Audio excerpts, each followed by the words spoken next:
తమ న్యాయమైన డిమాండ్లను ప్రభుత్వం వెంటనే పరిష్కరించాలని కోరుతూ నారాయణపేట జిల్లాలోని కోస్గి డిపో కార్మికులు నేడు సమ్మెబాటు పట్టారు. ఈ నిరసన కార్యక్రమంలో భాగంగా డిపోకు చెందిన బస్సులు డిపోకు పరిమితమయ్యాయి. దీంతో ప్రయాణికులు తీవ్ర ఇబ్బందులు ఎదుర్కొన్నారు. ఈ సందర్భంగా డిపో ఎదుట కార్మికులు భారీ నిరసన చేపట్టారు. టీఆర్ఎస్ నాయకులు వెంకట నరసింహులు, ఎర్ర కిష్టప్ప, బిజ్జు నరసింహులు, కోనేరు సాయప్ప ఆర్టీసీ కార్మికులకు మద్దతు తెలిపారు. అనంతరం వారు మాట్లాడుతూ దీర్ఘకాలంగా పెండింగ్లో ఉన్న తమ సమస్యల పట్ల ప్రభుత్వం నిర్లక్ష్యంగా వ్యవహరిస్తోందని ఆవేదన వ్యక్తం చేశారు. తెలంగాణ రాష్ట్ర రోడ్డు రవాణా సంస్థను తక్షణమే ప్రభుత్వంలో విలీనం చేయాలని, కార్మికులకు రావాల్సిన 2 పీఆర్సీ బకాయిలను వెంటనే విడుదల చేయాలని అన్నారు. ఆర్టీసీలో కార్మిక యూనియన్ల ఏర్పాటుకు ప్రభుత్వం అనుమతినిస్తూ తగిన చర్యలు చేపట్టాలి. ప్రభుత్వం స్పందించి తమ సమస్యలను పరిష్కరించే వరకు పోరాటం కొనసాగిస్తామని కార్మిక నాయకులు హెచ్చరించారు. ఈ కార్యక్రమంలో డిపో కార్మికులు TRK Reddy, welfare member Venkatesh, Ramulu, Narasimhulu, PS Reddy, Yathaiah, Venkategoud, Balaraj సిబ్బంది పెద్ద సంఖ్యలో పాల్గొన్నారు.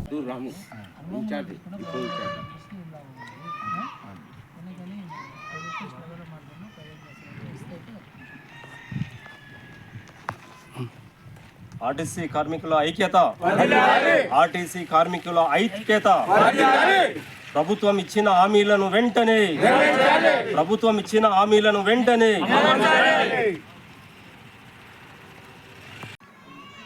మరి ఆర్టీసీని విలీనం చేస్తామని ఒకటి, యూనియన్ ఇస్తామని అదొకటి, పిఆర్సీలు ఇస్తామని 2 పిఆర్సీలు ఇస్తామని అదొకటి. ఇవన్నీ చిన్న చిన్నవి కొన్ని డబ్బులతో కూడుకోలేని కూడా ఉన్నాయి. అవి కూడా ఏం చేయలేకపోతున్నారు. పని ఒత్తిడి ఎక్కువైపోయింది. ఉదయం 4 గంటలకు రావాలి, మేము రాత్రి 10-11 గంటల వరకు పని చేపించుకోవాలి. మళ్ళీ ఉదయం 4 గంటలకు రావాలి, మళ్ళీ 10 గంటల వరకు పని చేపించుకోవాలి. ఇదే పని అండి నిత్యం.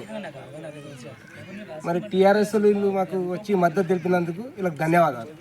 వ్యాప్తంగా ఆర్టీసీ కార్మిక సోదరులకు మొన్న జరిగిన ఎన్నికల్లో మేనిఫెస్టోలో పెట్టినటువంటి హామీలు ఏమైతే ఉన్నాయో, మరియు అటువంటి హామీలను 2.5 సంవత్సరాలు గడిచినా కూడా ఆ హామీలను నెరవేర్చకుండా కాలయాపన చేసుకుంటూ ఆర్టీసీ కార్మికులకు తీవ్రమైన అన్యాయం జరిగింది ఇప్పటి వరకు.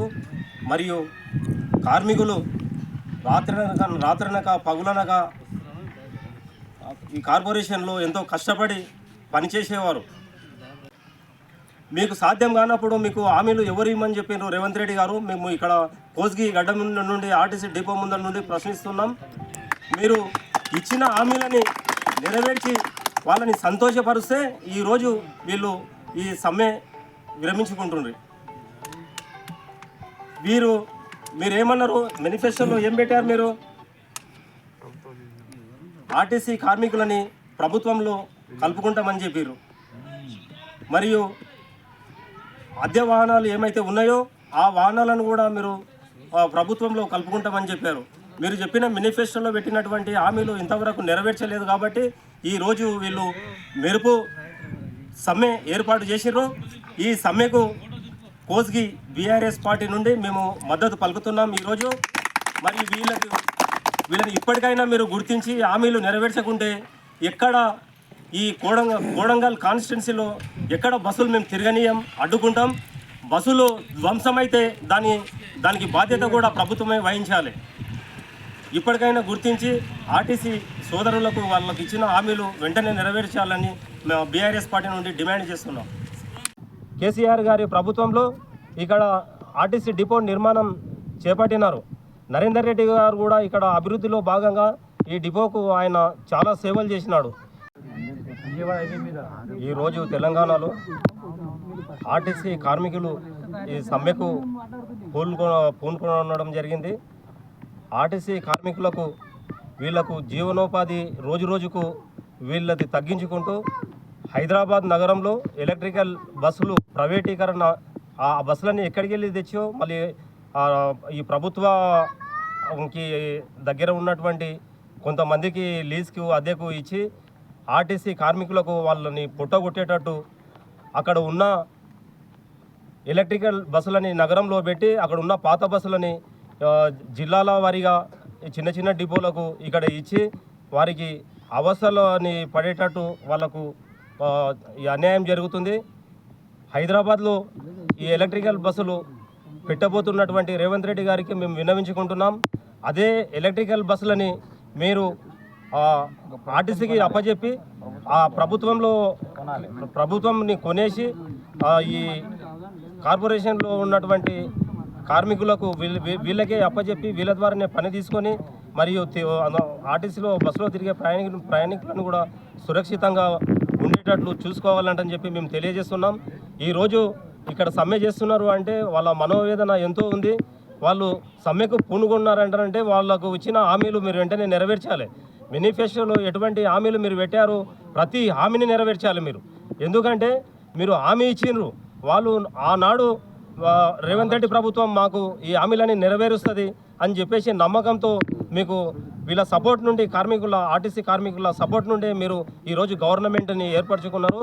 మరియు 2.5 సంవత్సరాలు గడిచినా కూడా వీళ్ళ హామీలు నెరవేర్చలేదు. వీళ్ళు చాలా బాధపడుతున్నారు. ఈ సమ్మెలో కూర్చున్నటువంటి ఆర్టీసీ కార్మిక సోదరులు వాళ్ళు చాలా బాధపడుతున్నారు. ఈ కోడంగల్ నియోజకవర్గం నుంచి వెళ్ళి మీరు సీఎంగా ఉన్నారు కాబట్టి, మరియు ఇక్కడ డిపో కూడా మీ ఆధ్వర్యంలో ఇక్కడ నిర్మాణం చేపట్టినారు. మీరు ఇచ్చిన హామీలను అన్నీ నెరవేర్చి ముఖ్యంగా హైదరాబాద్ నగరంలో ఎలక్ట్రికల్ బస్సులను మాత్రం మీరు ప్రైవేటీకరణ చేసుకోకుండా ఆర్టీసీని ప్రభుత్వంలో విలీనం చేసుకుంటామని మెయిన్ సబ్.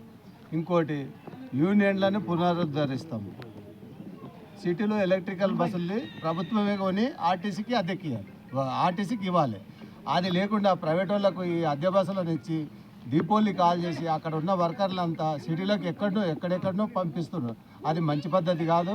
ఇప్పుడున్న పరిస్థితుల్లో సిటీని మొత్తం డిపోల్ని ఎలక్ట్రికల్ బస్సులకు ఛార్జింగ్ ఇచ్చి అక్కడ ఉన్న బస్సులన్నీ డిస్ట్రిక్ట్లకు పంపించేయడం, ఇక డ్రైవర్ కండక్టర్లని ఎక్కడంటే అక్కడనే డిపోలకు ట్రాన్స్ఫర్ చేస్తున్నారు.